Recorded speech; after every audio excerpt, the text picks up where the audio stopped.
Boa noite para todo mundo aí. Eu tô Facebook aqui, Instagram aqui. Os dois estão lives ao mesmo tempo.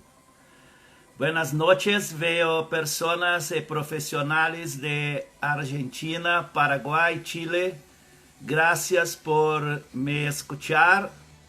Saludo a todos. Mañana vou estar com uma charla a la mañana para un equipo de sur de Argentina.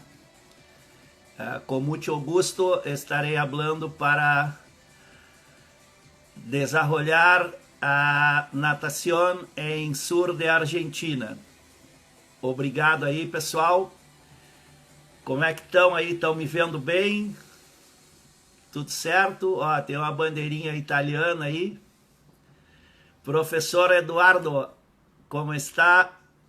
Mañana nuestra charla con toda la equipo.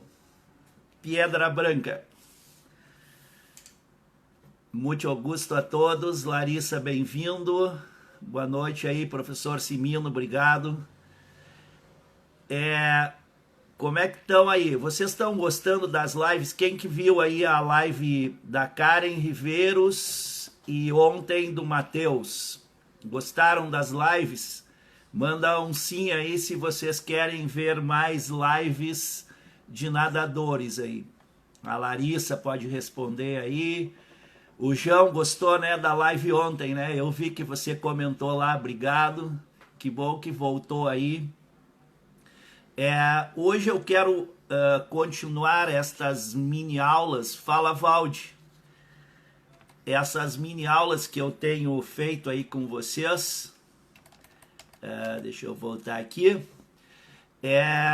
no sentido de motivá-los, né, de continuar trabalhando, mesmo a gente estando em quarentena, né?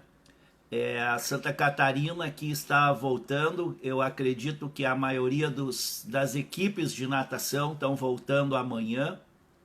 Eu não falei ainda com alguns treinadores, mas amanhã de manhã estarei falando com eles para saber como é que foi esse retorno aí.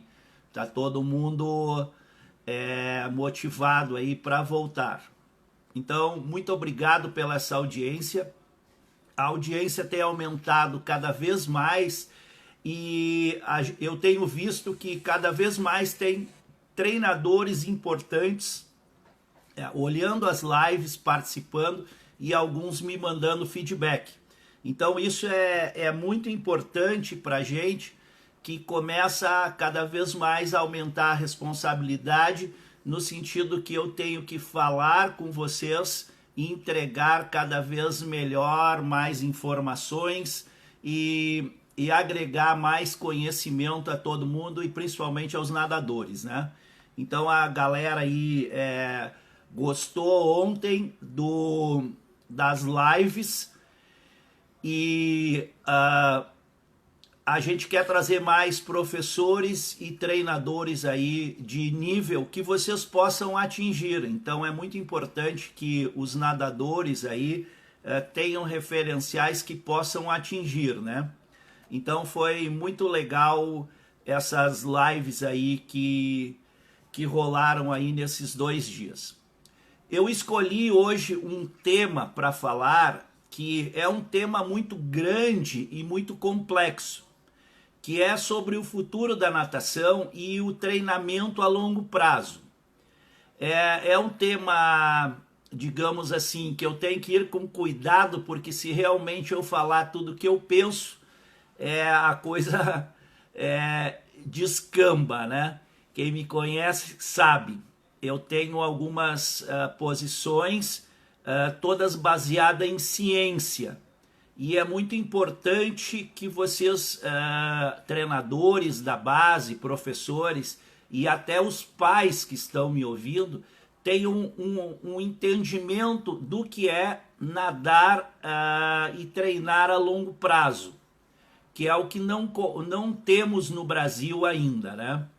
Então, a primeira visão que todos nós temos que ter, que o treinamento da natação, ele não é um processo imediato.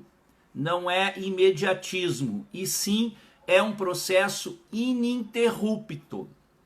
Então as pessoas ainda não têm este conhecimento, né, e principalmente pais ou dirigentes. Então nós precisamos cada vez mais, e eu falo muito para os treinadores isso nas clínicas, que nós precisamos ensinar as pessoas de como funciona o processo de treinamento e aonde a gente quer chegar. Todo mundo fala, eu quero ir para a Olimpíada, mas a gente não faz quase nada para que deveria ser feito para chegar na Olimpíada.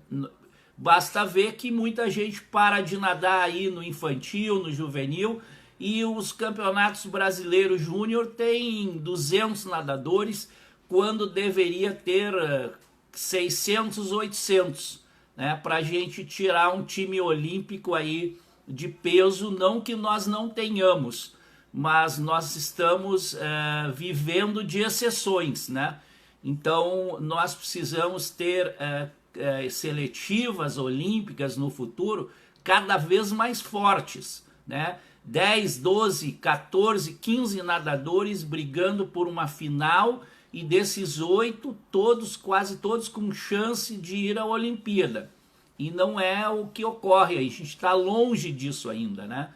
Então, a primeira coisa que é essa: não existe processo imediato, existe um processo de treinamento ininterrupto. Ou seja, o nadador aí tem que entender que ele não pode ficar num para e treina, para e treina, que não é o que acontece agora com a quarentena. Não é a isso que eu estou me referindo, tá? Desculpa. Uma outra coisa importante que é preciso entender é que não existe ainda, e cada vez muda, um consenso para o melhor resultado na natação.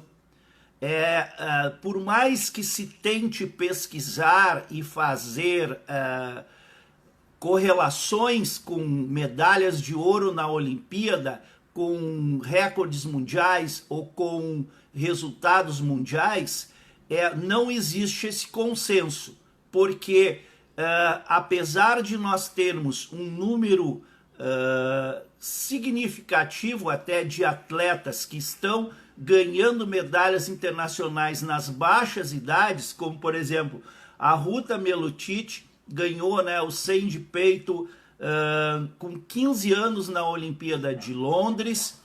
Na Olimpíada do Rio a gente teve o Joseph Schooling de Singapura, né, mas treinando sempre nos Estados Unidos, e sempre treinou nos Estados Unidos. Ele ganhou até do Phelps, né, no 100 borboleta, com 19 anos.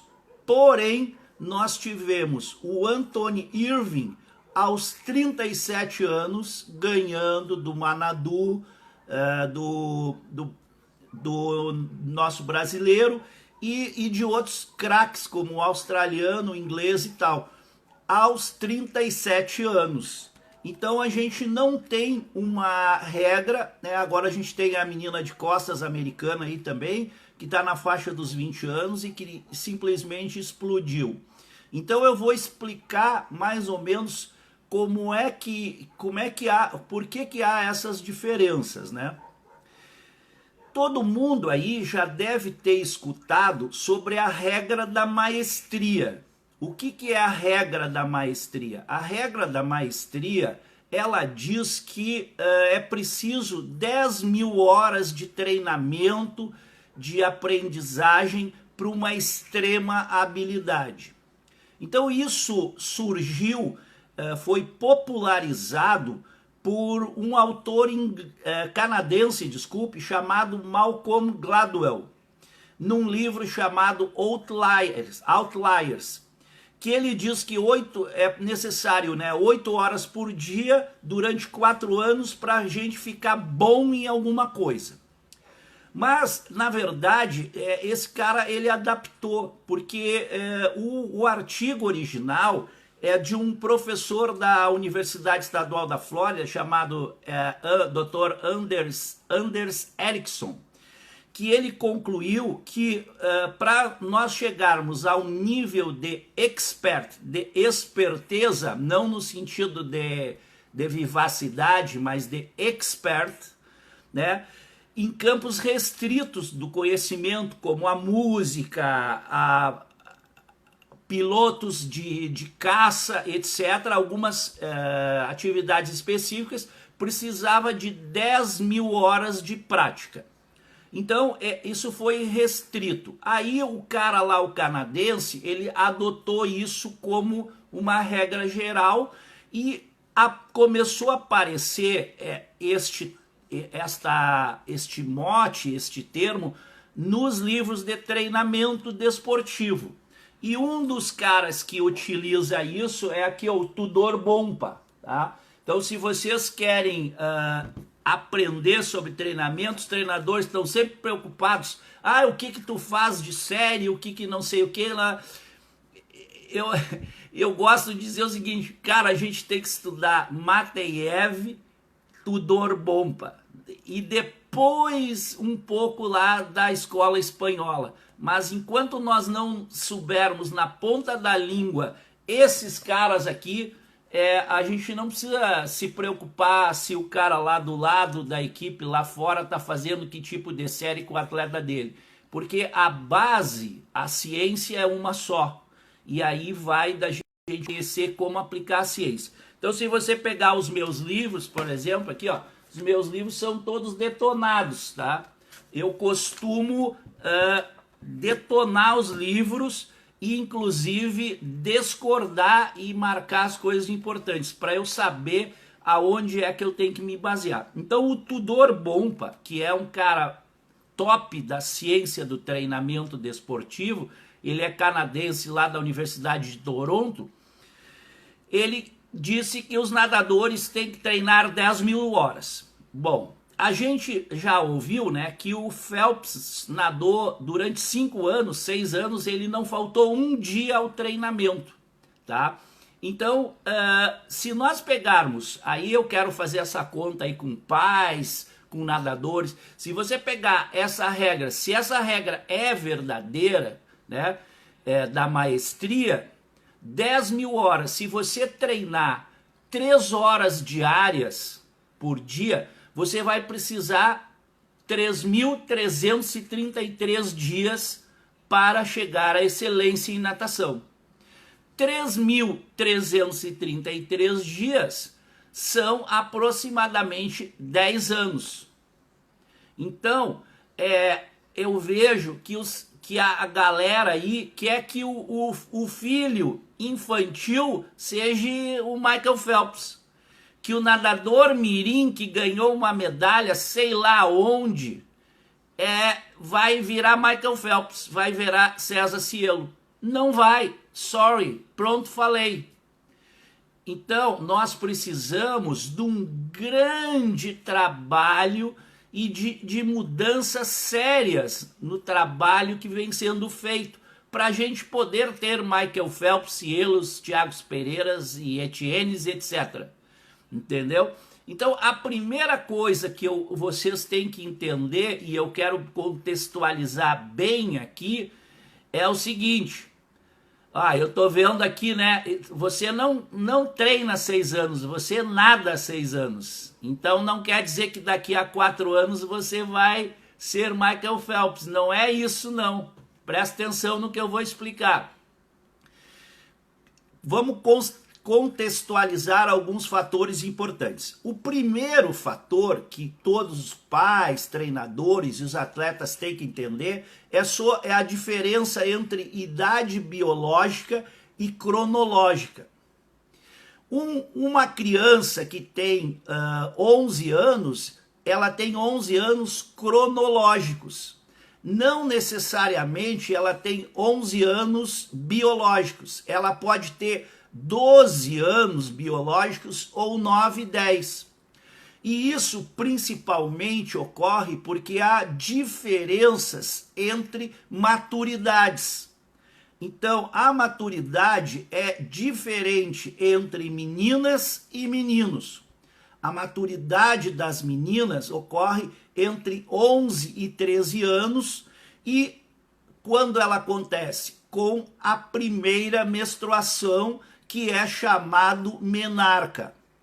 Então, a partir do momento que a menina entrou em menarca, teve a primeira menstruação, ela passa a ser uma atleta diferente, totalmente diferente das outras que não entraram em puberdade. E nos meninos, esta maturação, ela ocorre de 13 a 15 anos, muito depois das meninas. E como é que os treinadores, né, eu falo para todos os treinadores que nós temos que ter um controle de maturidade, principalmente quem está trabalhando na base aí, né, mirim, petizes, infantis, vocês aí que são diretores de clubes, vocês têm que implantar a parte científica no treinamento, porque senão nós não vamos chegar a lugar nenhum. E ainda mais agora, que a coisa vai ficar bem diferente e difícil. Eu vou começar a escrever no blog sobre a nova realidade aí do esporte competitivo. Então, como é que se faz a avaliação da maturidade? Por um teste chamado teste de Tanner. Então, isso deve ser feito por uma médica pediatra, eu sempre recomendo isso, e nós temos que ter este controle, tá? Então isso é uma coisa muito importante. Por quê? Porque as meninas que entraram em menarca, elas são mais treináveis de uma que não entrou. E isso é um problema no treinamento, porque todas treinam por idade. Daí eu vou falar um pouco mais na frente sobre isso. Agora, o segundo ponto que vocês têm que entender que o resultado esportivo ele está ligado diretamente à genética, à herança genética, à hereditariedade, que são os genes que nós nascemos provindos da nossa árvore genealógica, ok? Então, se eu tenho avós altos, pais altos, familiares com antecedente esportivo, e isso é um fator que também influi na hereditariedade, as famílias já terem feito esportes, isso vai influenciar diretamente no resultado. Aonde que influencia? Altura, tamanho dos membros, né, a envergadura dos braços.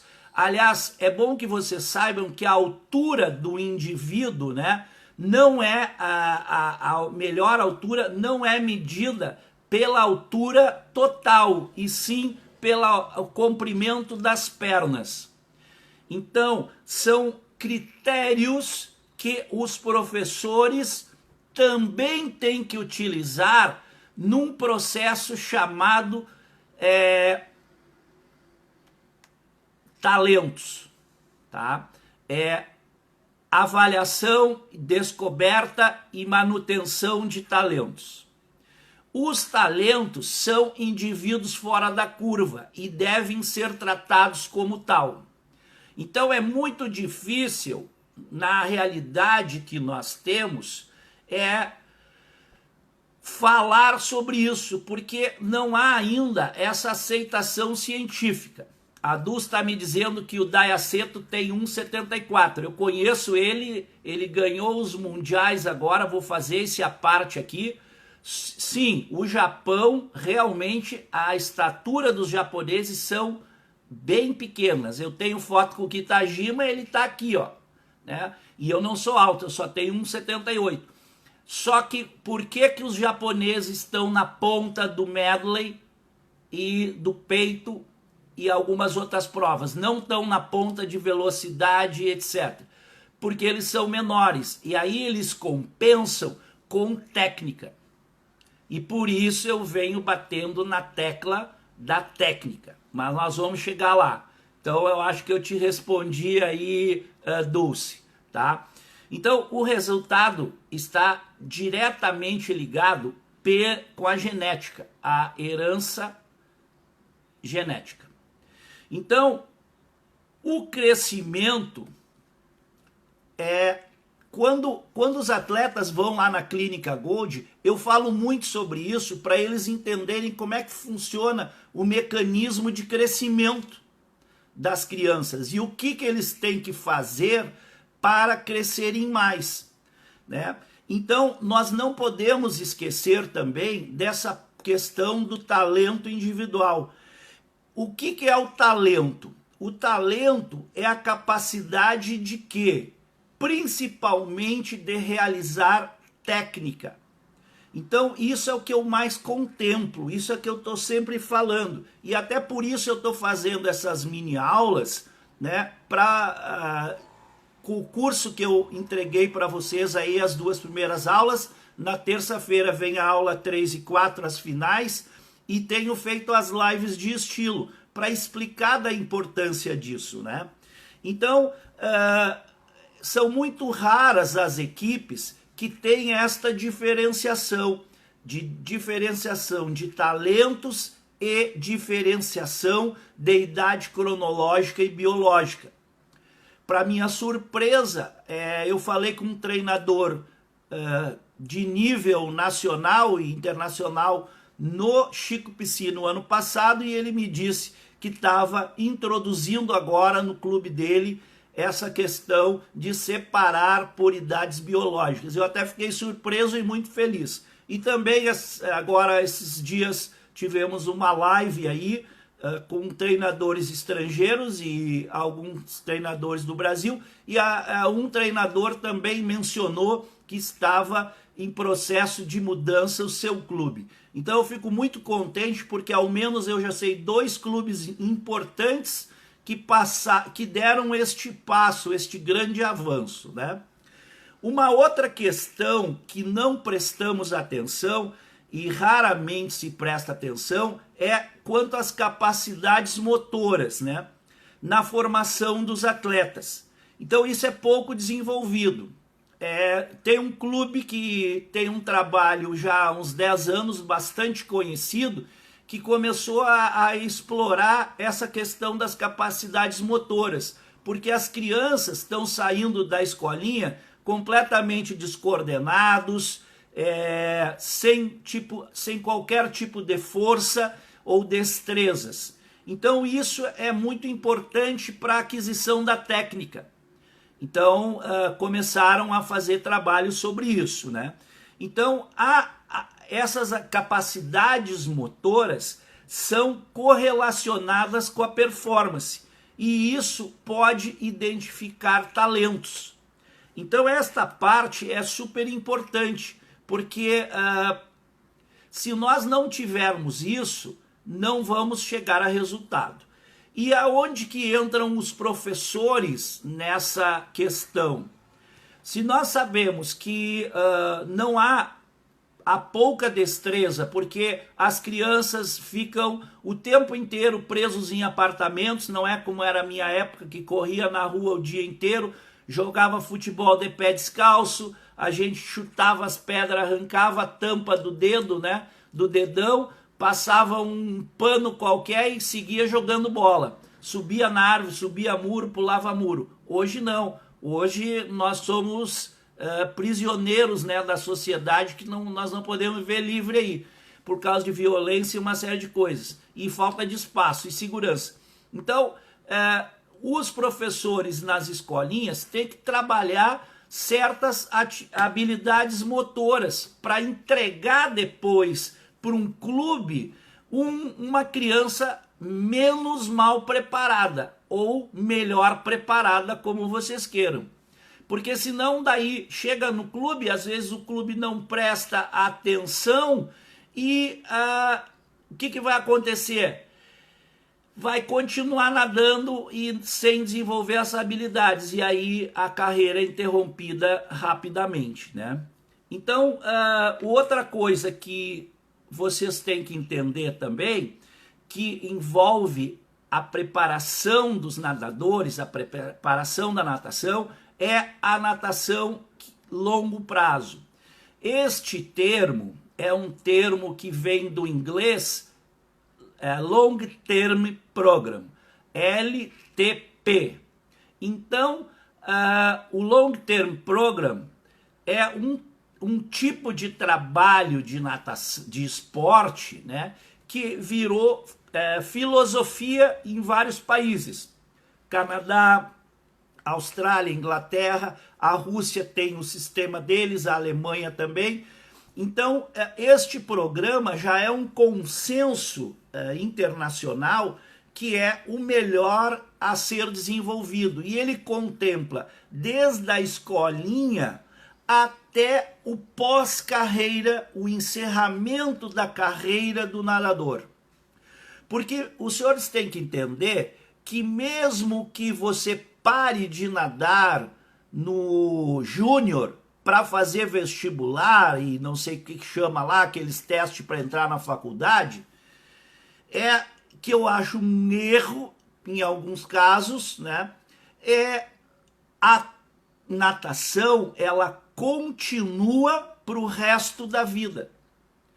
Nós temos aí Nicolas Santos com 39 anos, nós vimos o Anthony Irving ganhando ouro olímpico com 37, e lá nos Estados Unidos os caras não ganham como salário como o brasileiro, o nadador brasileiro ganha, não. Os caras nadam meio que no amor. Eles têm alguns subsídios, mas não salário, como todo mundo quer ganhar no Brasil com 13 anos, quer mudar de clube, interrompe todo o programa porque vai ganhar R$300, R$500 por mês. Então isso é outro fator que mata a natação. E agora o coronavírus parece que vai dar meio fim a isso, né? Porque os grandes clubes estão em grande dificuldade de pagar salário de atleta. Então, talvez é a hora de uma reforma geral no esporte brasileiro, e não falo só da natação, isso atingiu todos os esportes, tá? Então, o atleta tem que entender que ele pode nadar o Master, ele pode nadar 100 mais, tem pessoas com 100 anos nadando. Então não é o fato que você não ganhou medalha no brasileiro e que você é ruim. Cara, a natação é um processo de longo prazo. Claro que agora, para o cara chegar na medalha de ouro olímpica, na Olimpíada que seja, vai ter que ter um processo longo, e não essa questão de, eu não vou treinar porque eu tenho que fazer prova, eu não vou treinar porque eu vou passar férias na Disney. Não vai conseguir, porque a primeira frase que eu disse para vocês, ininterrupto. Claro, o atleta tem que ter férias, mas não é como vocês pensam, e sim como os treinadores planejam, né? Então, outra coisa também que está errado no sistema brasileiro são as provas que vocês nadam. É muito importante entender sobre fisiologia, e aí nós estamos vinculados a um sistema ruim, mas muito ruim, que contempla para as crianças provas em sistemas de energia que não são compatíveis com a fisiologia e a biologia daquela criança naquela idade. Eu vou explicar. As crianças mirim, petizes, inclusive infantis, são pré-púberes. Pré-púberes. Se eu fosse falar disso, de cada coisa, e da ciência do long term program, do programa de longo prazo, do treinamento de longo prazo, eu ficaria aqui dias, dá para falar meses de aula sobre isso. Mas eu tenho 1 hora para falar tudo isso para vocês. Então o que acontece? As crianças mirim, petis, infantil são pré-púberes, não completaram a puberdade. Aí você pode me dizer, mas eu sou menina, tenho 13 anos e já estou menstruando. Tá, beleza, então você tinha que nadar com a de 14 e 15. E a de 14 e 15, que ainda não menstruou, tinha que nadar com as de 12. E se eu for dizer isso num clube, eu sou fuzilado, né? Então, e aí o que acontece? As provas que vocês competem, que está nos calendários, nos torneios, são provas erradas, porque estas provas contemplam provas que estão na faixa anaeróbia lática, com formação de lactato. Uma criança pré-púbere, ela não tem o mecanismo da fosfo-fruto-creatina completado. A fosfo-fruto-quinase, FFK, lá no ciclo de Krebs. Então, o que acontece? Esta é uma enzima que ela é recrutada para mecanismos láticos. O que são os mecanismos láticos ou quanto ele dura? O mecanismo lático começa em torno de 30 segundos e pode ir até perto de 5 minutos. Então, as provas que são nadadas nesta faixa de tempo entre 30 segundos e 4 minutos, predomina a formação e o acúmulo de lactato.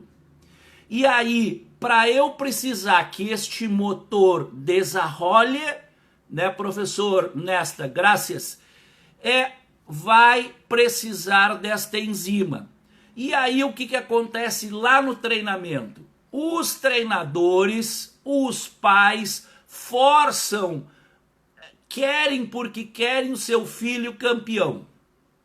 No mirim, no petis. Há anos atrás, quando a CBDA tinha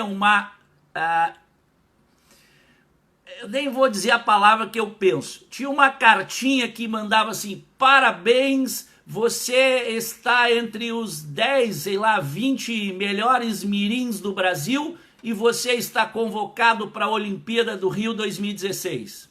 Isto foi uma espécie de assassinato que foi feita. Primeiro porque o mirim em 2011, 2012, jamais, nem se ele fosse o singapurês, ia chegar na Olimpíada do Rio. E assim, graças a Deus, aquele negócio acabou. Porque os pais recebiam aquela carta e botavam lá no Facebook, não sei aonde, o meu filho foi chamado para a Olimpíada. E é verdade, e eu tenho tudo isso para provar. Então, não existe isso. Por isso eu falei da regra de 10 mil horas. Aí, voltando ao treinamento de mirim, petis infantil.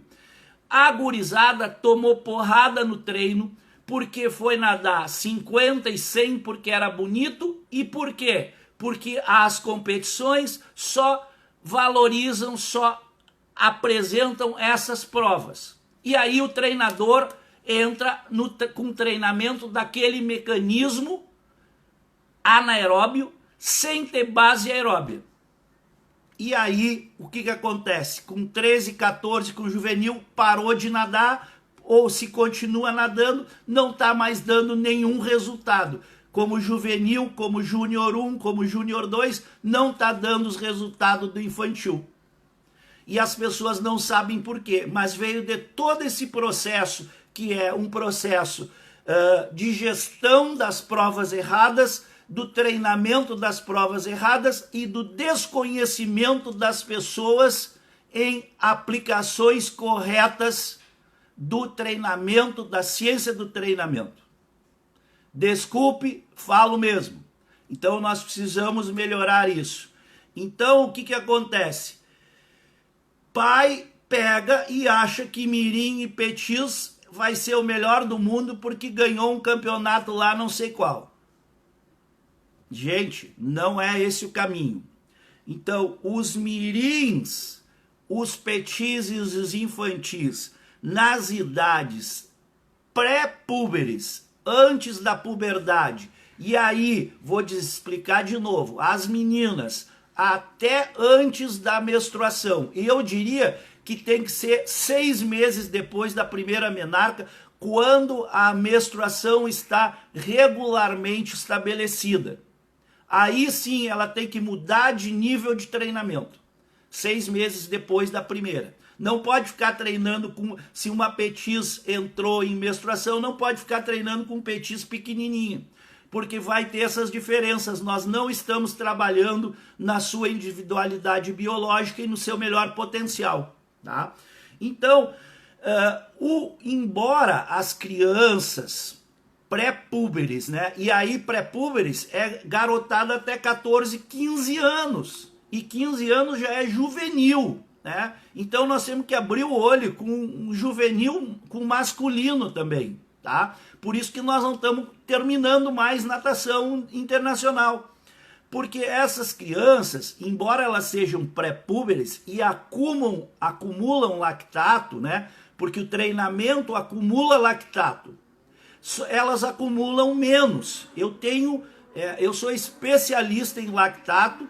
Eu fui o primeiro treinador no Brasil a trabalhar com lactato em 84, antes do projeto Mesbla e projeto Que Bom, quando eu era treinador em Blumenau e nós levamos para o SESI de Blumenau a clínica da Mesbla com toda a seleção, tá? E com toda a estrutura para que fosse em Blumenau. Eu fui o responsável por isso em relação à CBDA, porque eu já trabalhava com isso, tá? Então eu falo com muita propriedade sobre lactato. Quando eu faço os lactatos, os meus resultados são, olha, impressionantes. Os atletas que trabalham comigo e dão resultados espetaculares, porque é tudo feito exatamente na forma científica. Então, as crianças não acumulam lactato como adultos, mas acumulam. Só que quando o treinamento requer esta fosfofrutoquinase, ela é depletada, ela é gasta e ela não é ressintetizada, ela não é recarregada, recomposta na célula. E por isso eles não podem dar resultado depois nas provas de velocidade. E param de nadar ou param de melhorar. Então, senhores treinadores, professores, parem de dar tiro de 50 para a gurizada e comecem a fazer 400, 500, 800. E não tem mimimi, não. A gurizada tem que aprender a nadar a série aeróbica, série longa e contar braçada. Quando eu pego o atleta para trabalhar, que vem na clínica, eu pergunto quantas braçadas você faz, ninguém sabe. Né? Eu estou escrevendo agora no meu blog um artigo sobre as braçadas e eu vou colocar um filme da Karen lá em Tenerife, que ela fazia série de A2, A3 para 29, 32 braçadas numa piscina longa. E isso é um nível alto de maestria técnica, tá? Então, é muito importante. Então, lembrem-se, e quem for organizar a competição, que faça provas até de 50 metros, porque é uma reclamação, né? As equipes novas, os professores novos querem as provas curtas para levar mais crianças, e eu concordo. Mas não quer dizer que o treinamento tenha que ser baseado naquela prova. Então nós podemos até ir, mas eu, se fosse treinador de base, eu evitaria de nadar as provas de 100 e 200. Então eu recomendo que vocês entrem com seus treinamentos a qualidade técnica e o desenvolvimento aeróbio, com contagem de braçadas, etc, etc, que daí entra uma outra parte biomecânica. Lembrando que os esforços das crianças devem ser abaixo de 20 segundos, né? E acima dos 4h30, 5 minutos. Né? Quanto que dura uma prova de 50 metros para uma criança? Mirinzinhos que estão começando a nadar, nadam em 1 minuto. E um infantil vai nadar aí em 29, 28, já bem treinado, né? Então vocês vejam que não é a distância que determina o mecanismo fisiológico, o mecanismo energético, e sim o tempo de duração. Porque um mirim vai nadar 400 metros em 8 minutos e 30. E o cara que nada o recorde mundial nada em 3:40. Então é a mesma distância. Mas será que a mesma distância tem o mesmo sistema de energia? É lógico que não. Então tem que ver isso também, tá? Então, quando você for organizar um evento, um festival, contemplem sair da faixa anaeróbia lática, principalmente para as crianças pré-púberes. Isto é fundamental para o nosso longo prazo. O excesso de treinamento precoce de 11 a 14 anos, ele ocasiona lesões. Eu vejo uma quantidade absurda de crianças que tiveram lesões. Qual é a tua idade? 13, 12, 14. Então, para haver lesões é porque houve excessos ou má aplicações da técnica. E mais, excesso de treinamento na faixa pré-pubertária, que é de 11 a 14, volto a repetir, causa danos emocionais. Porque o organismo ele está em desenvolvimento e crescimento. E não sou eu que estou dizendo, não é certo. Está aqui, ó, neste livro aqui, ó, página 274. Quem tem, olha lá. Então, o excesso de treinamento causa até, inclusive, dano emocional. Então, a ênfase nesta idade é desenvolver capacidades motoras e não se concentrar em treinamento, em ganhar medalhas como pais cobram constantemente dos seus filhos. Quero medalha, quero isso, quero aquilo. A criança não ganha medalha, o pai... Eu já vi pai dar na cara de criança. Então é muito importante isso. O pai também faz parte do processo de treinamento. O pai tem que ser aliado ao treinamento e não um contrário. Porque eu vejo pais na arquibancada dizendo como é que os filhos têm que nadar. É muito surreal esse negócio. Então, nós vamos ter que chegar a um ponto que o pai tem que tomar lugar de pai, né? E não o lugar do treinador. Então eu sei que eu sou um grande defensor dos pais e eu tenho nadadores que vêm com os pais na clínica e a gente trabalha tudo isso, tá? Então essa ênfase em desenvolver habilidades e trabalhos aeróbios, tá? Dos 11 aos 14 anos é um período da chamada formação atlética. O período de especialização, esse período que os pais ou os treinadores estão ali, ó, sentando a porrada nas crianças, ele é de 15 a 18 anos. E vejam que 15 anos é para meninas. Então as meninas têm que começar a treinar forte antes dos meninos, porque tem a maturação antecipada em relação aos meninos. Então você imagina, né, o que o mirim e o petis tem que fazer até chegar em juvenil, júnior 1. Tem que aprender a nadar com a máxima eficiência técnica. Eficiência técnica é uma parte da biomecânica.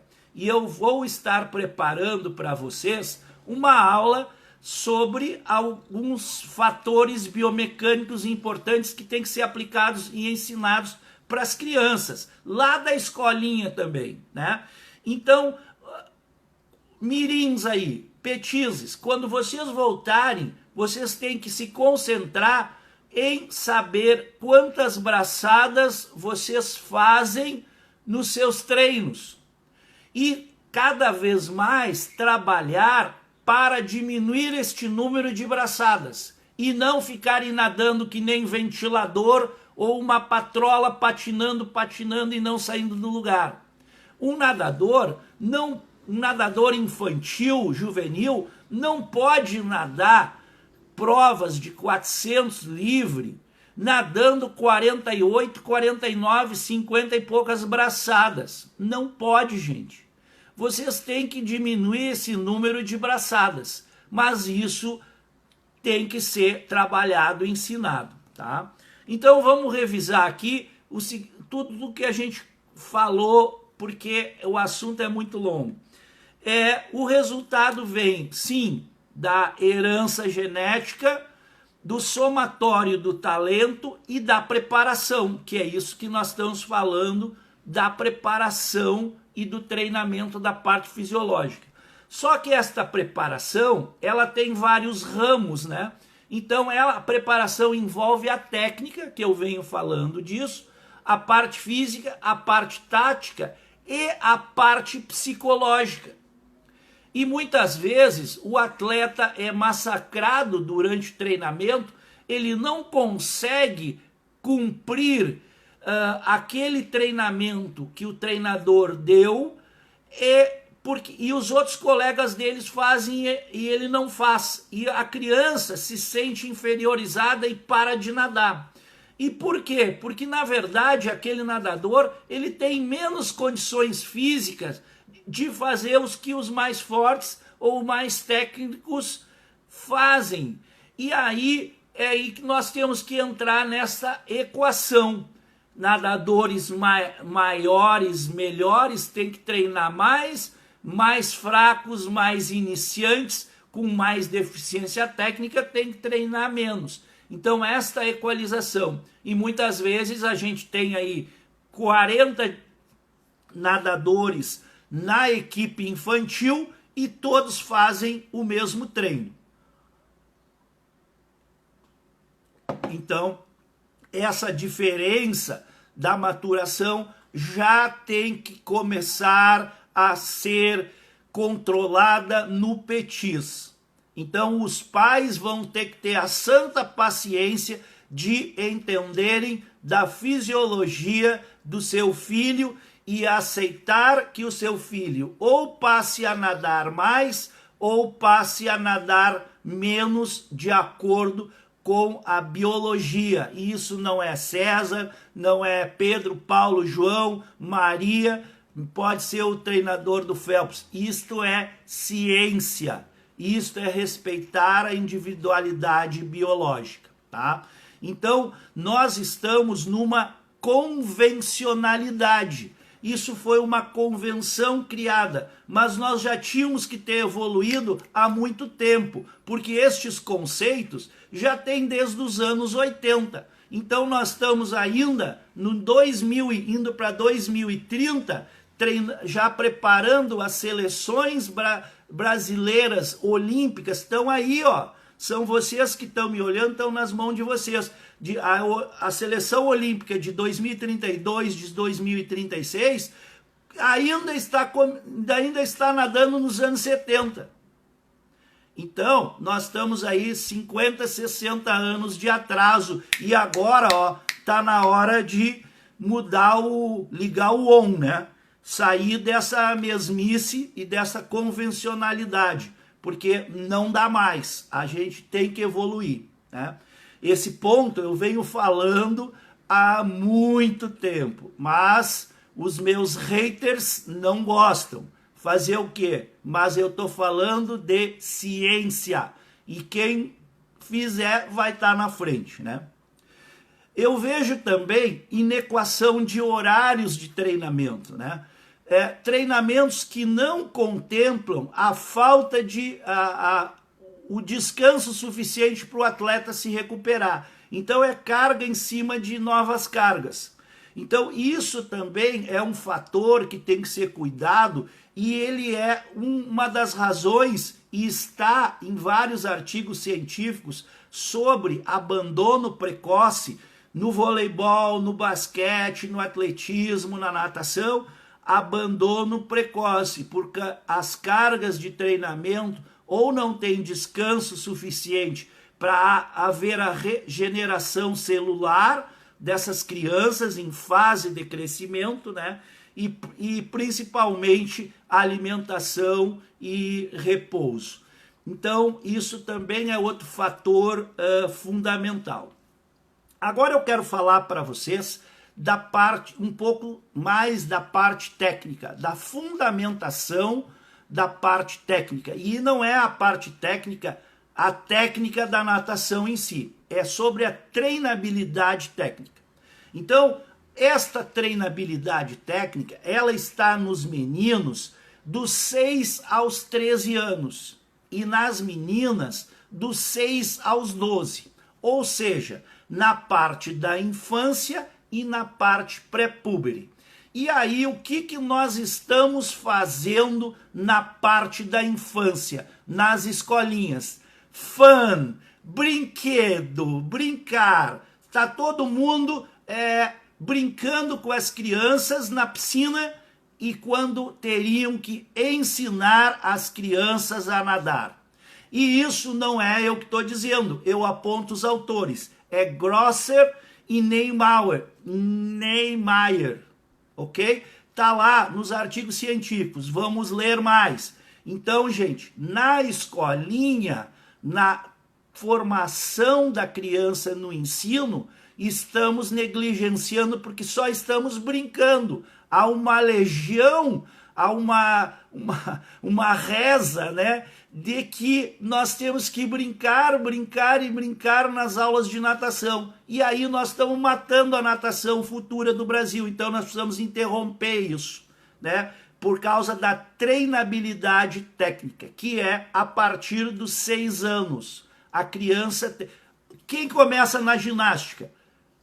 4 anos, 5 anos, 8 anos, as crianças estão treinando ginástica, porque precisam de autodesenvolvimento técnico. Então, nós precisamos aplicar isso à natação.